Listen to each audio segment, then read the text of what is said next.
E aí pessoal, tudo bem? Vamos estudar a lição? Como é que você passou? Vocês não estão deixando comentário aqui embaixo. Eu queria saber se você está realmente estudando a lição ou você vai só estar seguindo os comentários. Olha, veja bem, nós temos que estudar a lição, tá bom? Olha, hoje eu estou bem municiado aqui, estou com a lição, estou com a Bíblia, tá vendo? Tenho aqui um guia de estudo que eu ganhei. E isso é importante porque o tema de hoje é bem difícil se nós pararmos para pensar e começarmos a conhecer tudo o que está acontecendo ao redor. Tá? Hoje nós temos aqui vários pontos para o estudo, para que você possa entender, para que você possa refletir, para que você possa se envolver com a palavra de Deus. Tá bom? O estudo dessa semana vem justamente falando sobre os 7 selos. Lembra o que aconteceu?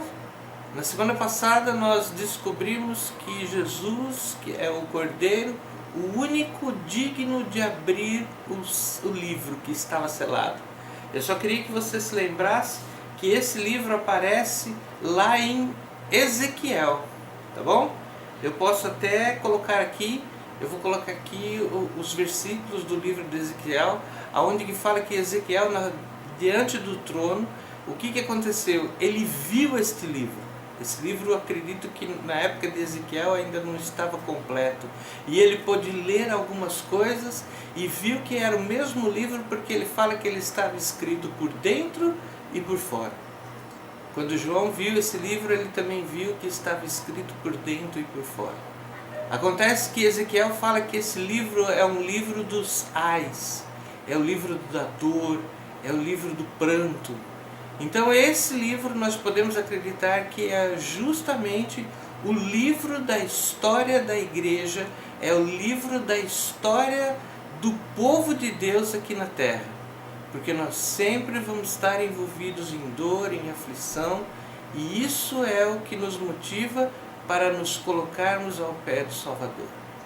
Você já pensou? Eu outro dia estava pensando sobre isso, e a lição da escola sabatina usa até um termo de uma maratona, né? Eu penso assim, quando você está indo para uma viagem, você tem várias dicas do seu amigo. Ele vai falar assim, eu não sei se você já foi para uma praia aqui em São Paulo, e aqui em São Paulo nós temos grandes praias, bonitas praias, e a mais comum é a Praia Grande ali, bem em Santos. E quando você fala para um amigo que você vai para lá e ele fala, me passa o endereço que eu vou lá para aquela região também, o que você fala? Você fala que você vai começar a descer a serra. E hoje descer a serra você não vê mais as montanhas, né? Você entra dentro do túnel, quando você vê, você já está lá embaixo. Agora isso significa que eu posso te dar a dica assim, quando você sair do túnel, você vai passar por um aclive, vai pegar uma rodovia com 2 pistas, no final você vai ver um tremendo de um mercado. Quando você chegar ali, você pode acreditar que você já está na praia que nós estamos falando. Isso significa que nós estamos aprendendo que quando você começa a descobrir as coisas, você vai ver que justamente você está chegando no fim da história. Nós vamos nessa semana ver justamente, ter um vislumbre do que estava acontecendo. A lição começa falando que o Cordeiro começou a abrir o livro. Isso significa que ele começou a quebrar os selos. Agora você pode imaginar, vai comigo ali. Tenta você de novo visualizar a situação que João está vendo. Ele viu uma porta aberta e ouviu uma voz falando, sobe para cá. Quando ele subiu, ele viu todo o vislumbre. Ele viu o trono de Deus, ele viu atrás um arco da aliança que foi feita com Noé. Ele viu 24 anciões, ele viu 4 seres viventes em volta do trono, ele viu através de relâmpagos e labaredas, ele viu o Espírito Santo se manifestando, e ele viu ali também o Espírito Santo E ele viu ali também o cordeiro que era o leão da tribo de Judá, quando pegou das mãos do Pai o livro. Você pode imaginar que a Bíblia começa em Gênesis 6 falando que quando Jesus começou a abrir o livro, ele falou assim, eu vou ler, Gênesis 6:1 fala justamente assim: observei quando o cordeiro abriu o primeiro dos 7 selos, então ouvi um dos seres viventes, olha que coisa interessante, um dos seres viventes com uma voz de trovão falando, venha, olhe, diante de mim estava um cavalo branco. Eu sei que você pode até achar interessante eu falar isso, mas eu mexo com informática há mais de 30 anos. Eu posso imaginar que nesse período da história muita coisa se evoluiu. Porque quando eu fiz o primeiro curso de informática, eu digitava ali alguns caracteres e eu consegui fazer um cursor andar na tela.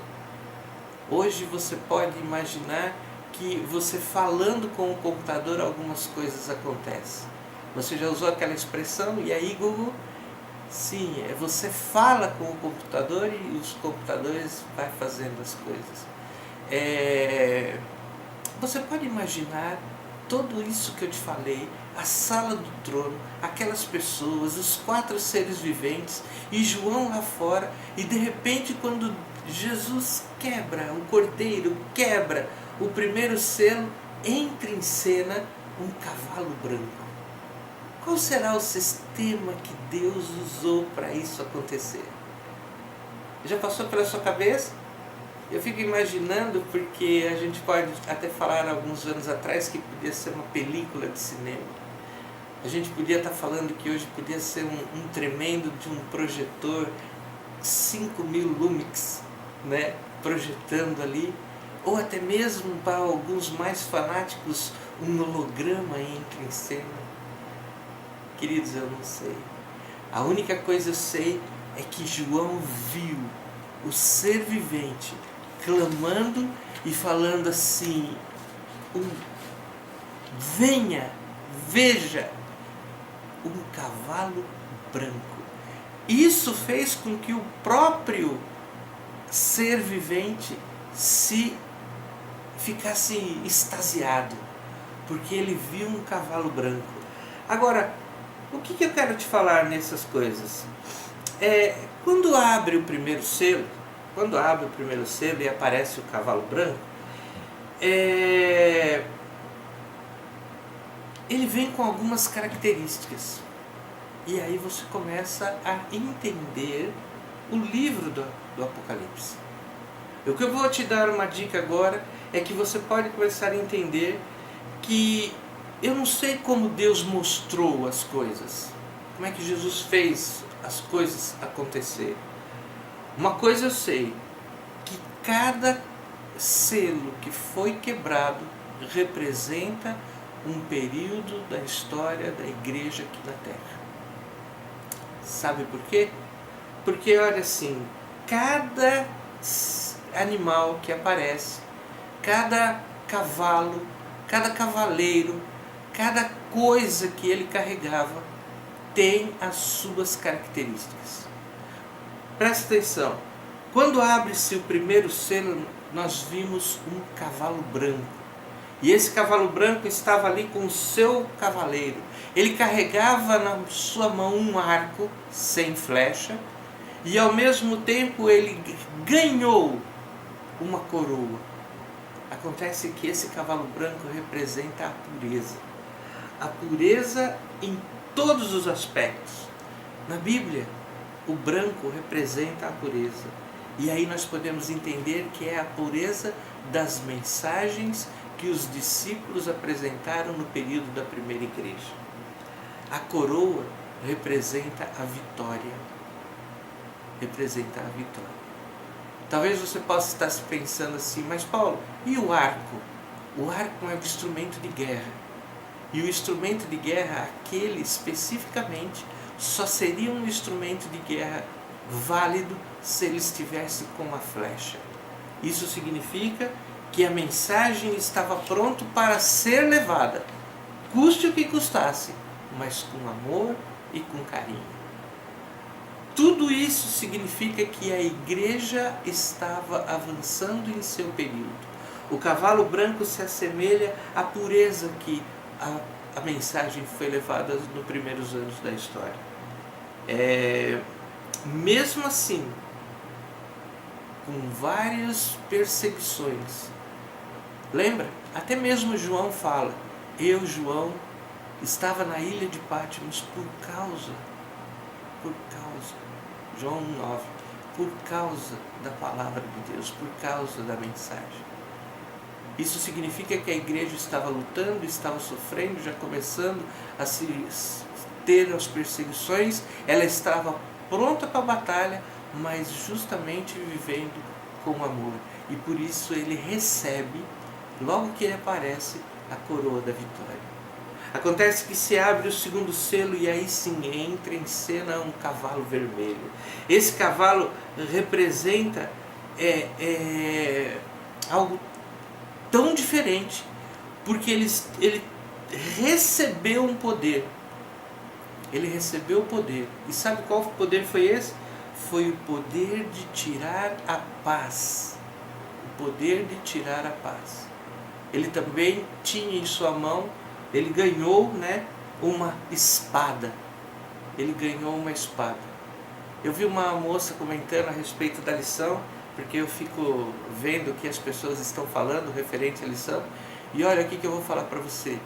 Ela fala que ele estava preparado para a batalha. Acontece que nenhum cavalo mata ninguém, mesmo esse que estava com a espada. O que ele recebeu foi o poder de tirar a paz. E o livro de Apocalipse fala que as pessoas se matavam entre si. Você lembra o que aconteceu na história da igreja? Quando passa esse período, a própria igreja passou a se perseguir. Quando Constantino ele assumiu que ele seria um cristão converso, o que ele fez? Ele fez com que as pessoas passassem a mudar algumas normas da igreja. Ele construiu o primeiro prédio para que as pessoas pudessem vir adorar a Deus. E ele mudou o dia de guarda. Ele transferiu o sábado para o domingo. Isso fez que algumas pessoas começassem a não aceitar essa mensagem. O interessante é que tem um escritor, se eu não me engano o nome dele é Walter Duran. Ele fala assim, a história conta que mais cristãos foram degolados pelos próprios cristãos nesse período do que todo o período onde que os pagãos perseguiram o povo de Deus. Você pode imaginar então a fúria e a raiva que Satanás teve com a igreja nesse período. Por isso que esse cavalo era o cavalo vermelho. Vamos adiantar. O cordeiro abre agora o terceiro selo. O terceiro selo entra em cena mais um cavalo. E esse cavalo, sim, esse cavalo era o cavalo preto. Esse cavalo tinha em sua mão uma balança. Ele tinha em sua mão uma balança. Bom, como é que nós podemos explicar esses símbolos? É simples. A balança significa a justiça. Ela tem que pender para um lado, tem que pender para o outro. Até mesmo no símbolo da justiça, que se nós vemos, ela está com uma venda nos olhos e segurando uma balança, significa que ela não vai pender nem para um lado e nem para o outro. E o cavalo era preto. Preto significa justamente o oposto do branco.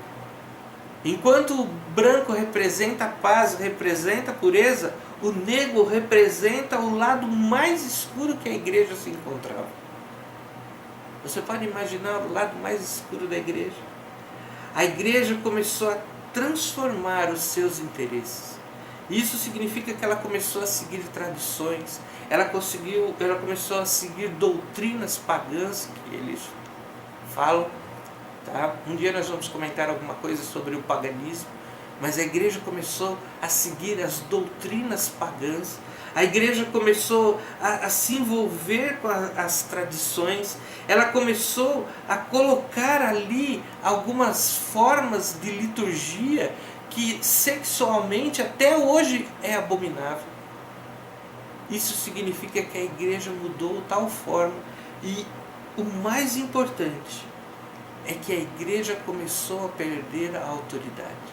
Jesus não estava mais presente, e aí foi nomeado nesse período da história um bispo para ser o representante de Deus aqui na terra. E ele justamente fez o quê?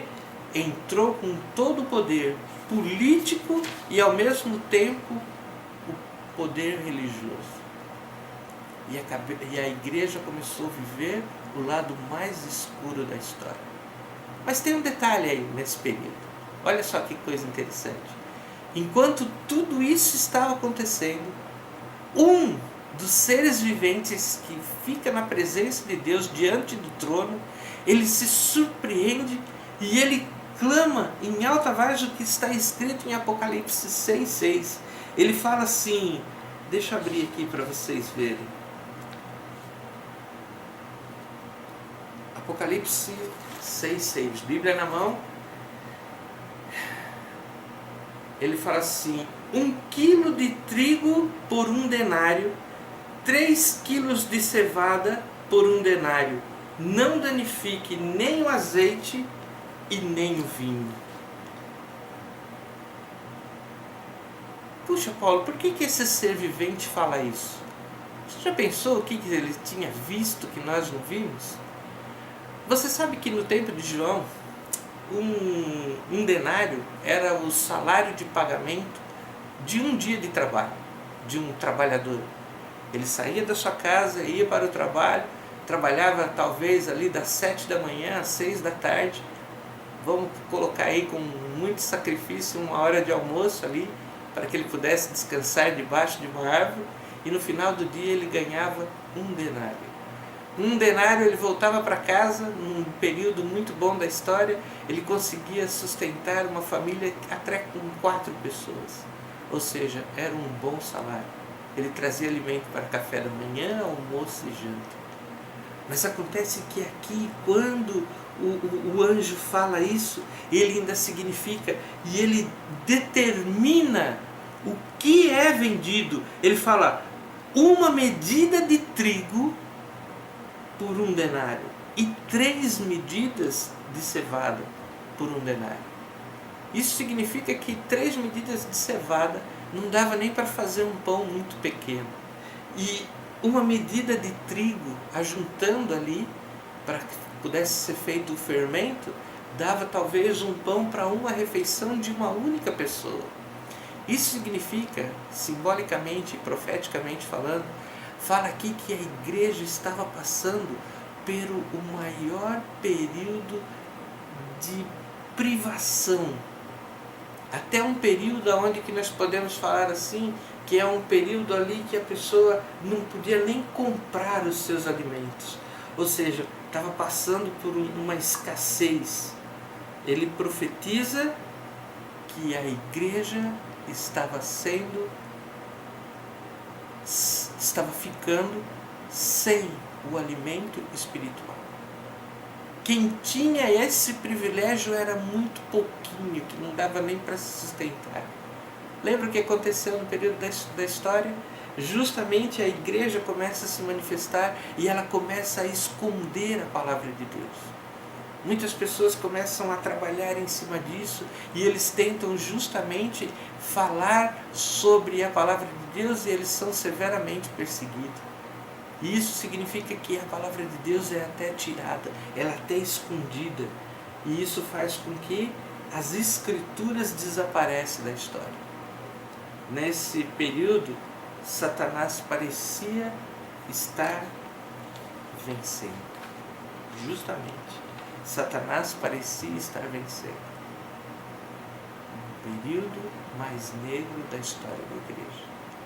Acontece que agora o Cordeiro abre o quarto selo. E aí sim você vai se surpreender. Porque aparece um cavalo que a Bíblia traz como um cavalo amarelo. Algumas traduções traz aí um cavalo cinza esverdeado. Por quê? Porque a palavra usada do grego é chloros. Uia.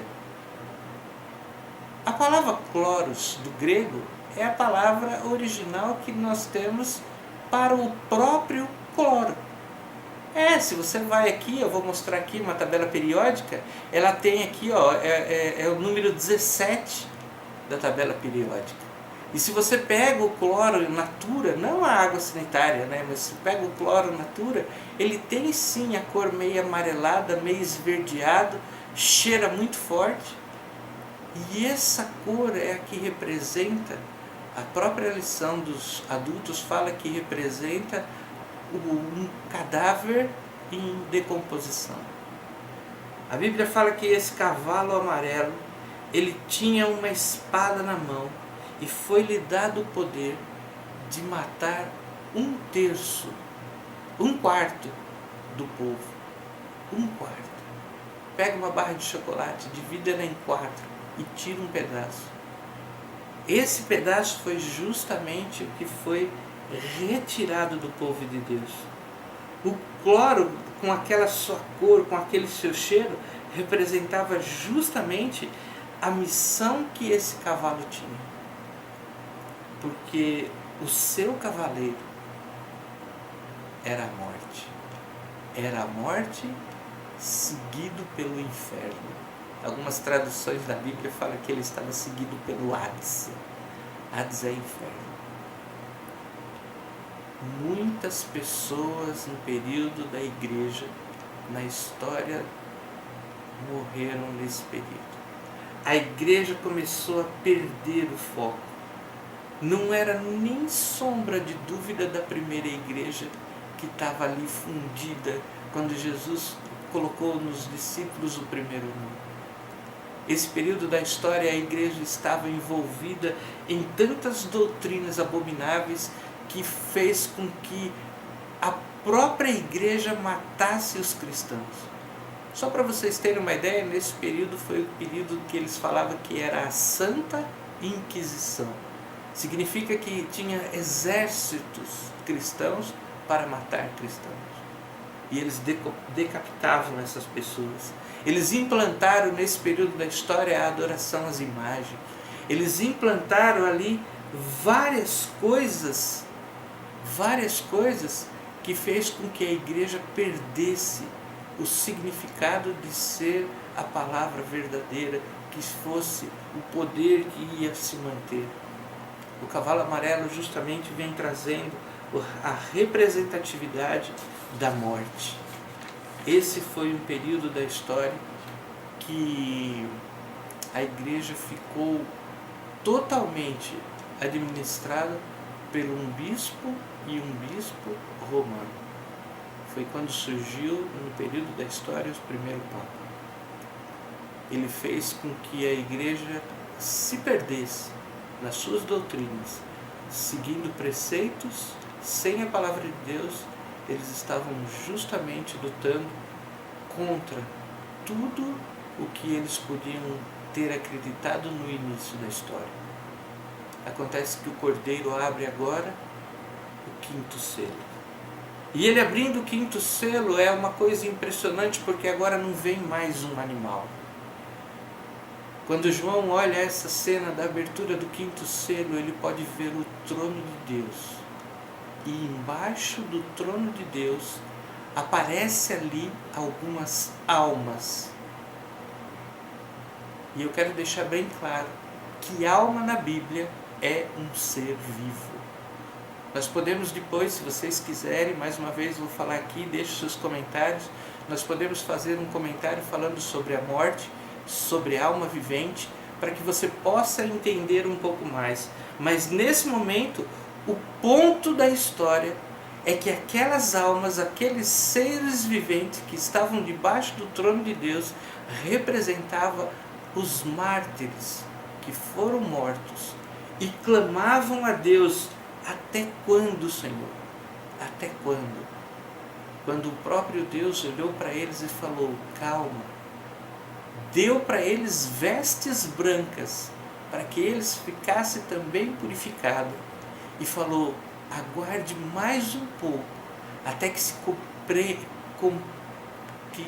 complete os que vão morrer, os que vão sofrer, os que vão sentir a mesma coisa que vocês sentiram para estar ali. Isso significa que a igreja estava passando por um período da história onde que os mártires foram perseguidos, onde que os mártires foram queimados em praça pública. Você pode pensar alguns deles, bravos guerreiros, que nem João Russo, que foi queimado. Diocleciano, quando fundou ali o seu jardim, ele queimou vários mártires em cada poste do seu jardim, para mostrar o brilho que tinha. Justamente era cada cristão amarrado em cada poste. Mas Deus falou para eles assim: espere um pouquinho mais.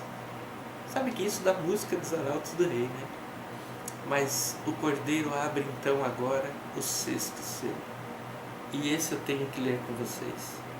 Esse selo está justamente num período da história quando abre-se esse selo. Na Bíblia fala assim, Apocalipse capítulo 6, versículo 12 fala: observei, quando ele abriu o 6º selo, houve um grande terremoto. O sol ficou escuro como uma crina negra de cavalo.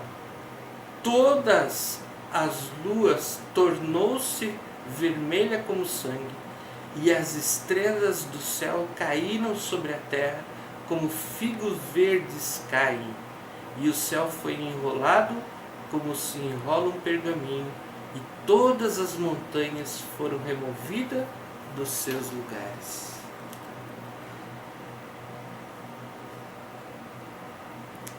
A abertura do 6º selo abre o último período da história da igreja. Abre o período da igreja onde que você pode ver que está acontecendo todas as coisas excepcionais na história. As pessoas começam a ver um grande terremoto, que foi o terremoto de Lisboa, que aconteceu em 1555. As pessoas veem a queda das estrelas. As pessoas veem a lua se tornar sangue. As pessoas veem as coisas acontecer e ao mesmo tempo não se importam. Elas estão mornas, estão frias. Mas o 6º selo, quando foi aberto, é um vislumbre dos últimos momentos da história antes de que tudo fosse consumado. Você pode entender que o terremoto que se fala é o grande terremoto que teve em Lisboa em 1555. O sol ficou escuro, o dia, ficou escuro em 1780. A chuva de meteoro caiu em novembro de 1833. Tudo isso se cumpriu para que as pessoas começassem a entender que a mensagem que os mileritas estavam trazendo, principalmente Miller, era que o fim do mundo estava se aproximando com o retorno de Jesus aqui na Terra, que seria naqueles dias em 1844. Isso fez com que a igreja se reavivasse. Muitas pessoas já estavam com medo, terrorizadas. E começando a ver essas coisas, eles falavam: só falta vir a mesma volta de Jesus. Muitas pessoas se entregaram, muitas pessoas fizeram um reavivamento mas nós sabemos que Jesus não voltou naquele período. Acontece que a semana que vem nós vamos estudar quando que verdadeiramente Jesus mostra os acontecimentos, porque Ele vai abrir o 7º selo. Mas, queridos, eu quero te convidar a continuar estudando a lição, porque como João viu todas essas coisas acontecendo na sua frente, nós podemos também ter o privilégio de ver o trono de Deus, de ver os anciões, de ver essa história que já está postada no céu, que já está lá em forma dos seus cavalos, das almas viventes que estão clamando debaixo do trono, de todo o tremor da terra que se enrolou, do céu que se enrolou, aguardando aquele que é digno. E eu queria te convidar para que você continue estudando a lição, para que você possa também um dia ter o privilégio de adorar aquele que é digno, de abrir e de contar a história da nossa história, porque nós vamos estar lá. E eu acredito que eu e você vamos estar lá para adorar aquele que fez os céus, a terra e o mar. Vamos orar? Querido Deus, te agradecemos pela Tua palavra. Venha nos encher com o Seu Santo Espírito, nos envolva com o Seu poder, para que possamos continuar estudando e entendendo a palavra de Deus, para que as outras pessoas possam ver em nós que há um Deus no céu que cuida dos seus filhos. Fique conosco, perdoe os nossos pecados. Te agradecemos em nome de Jesus. Amém. Faça os seus comentários e, se você puder, compartilhe para que outras pessoas possam também entender e estudar e aprender um pouquinho mais sobre a palavra de Deus.